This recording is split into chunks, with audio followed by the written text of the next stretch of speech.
انت بتعملي كباب، انت مش بتعملي فلافل، انت بتعملي حاجه حلوه قوي. مش شاربه زيت. البيضه قيمه غذائيه، لو عايزه تحطي بيضه، مش عايزه تحطها ما تحطها. بس بصراحه انت بتاكلي حاجه حلوه قوي. قعدت تعملي سندوتشات لاولادك، هتبقي مش هتوسخي الدنيا. مفيش اطباق، مفيش معالق، مفيش اي حاجه. بسم الله ما شاء الله، لا حول ولا قوه الا بالله. شايفين الاشكال الجميله؟ ممكن تعملها مدوره بقى، ممكن تعملها صوابع، دي ترجع لك انت. المهم ان الفكره عندك وانت استغليها بقى براحتك. تحطي بقى كيس الفلافل على رف التلاجة، وتقومي الصبح رايحه شغلك من بألف سلامه يا رب، وبصحه وسلامه. تروحي شغلك ما تشيليش هم تقلي فلافلتين.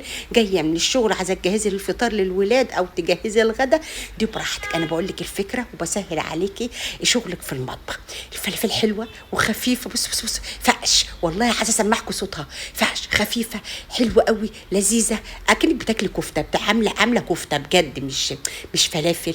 وتعالوا هنعمل مع بعض السندوتش بتاعنا الحلو بقى. بص مش عارفه اسمعكم الصوت، معلش سوري. بس انتوا اكيد حاسين وشايفين الخفيه والهشهشه.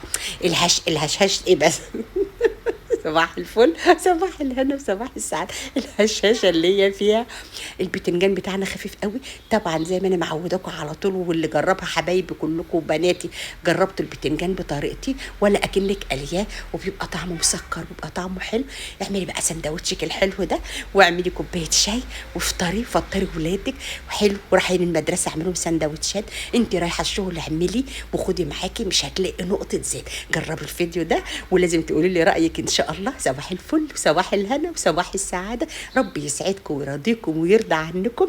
اللف والقلب الاحمر لو الفكره عجباكم. بحبكم في الله. اشوف وشكم بخير ان شاء الله في فيديو جديد. مع الف سلام، في رعايه الله وحفظه.